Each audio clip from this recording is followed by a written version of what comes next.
You know, Fatima, I've been reading a lot about women's rights in Islam, and honestly, it's so empowering to see how many rights were granted to women over 1,400 years ago.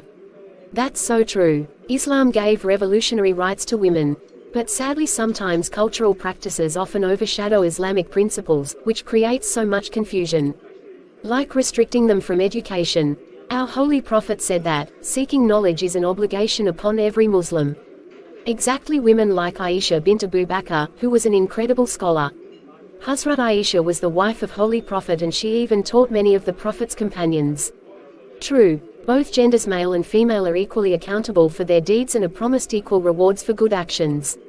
Allah says in the Holy Qur'an that, indeed, the Muslim men and Muslim women, the believing men and believing women, Allah has prepared for them forgiveness and a great reward. Women have the right to own an inherent property. Quran says, to men belongs a share of what their parents and relatives leave, and to women a share of what their parents and relatives leave. And consent in marriage is mandatory. Forced marriages contradict Islamic principles. As Quran says, do not inherit women against their will.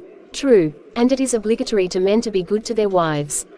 Prophet Muhammad said that, the best of you are those who are best to their wives. This demonstrates how much love and care women are given in Islam.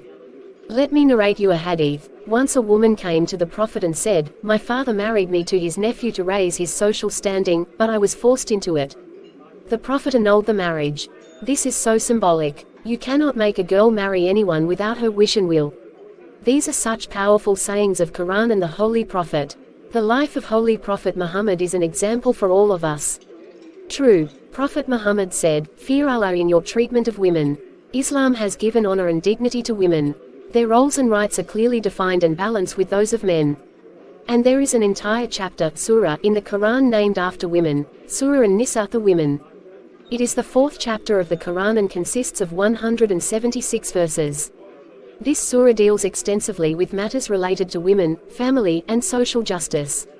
Yes, and Surah Maryam, chapter 19, is another significant chapter in the Quran, named after Maryam, Mary, the mother of Prophet Isa, Jesus.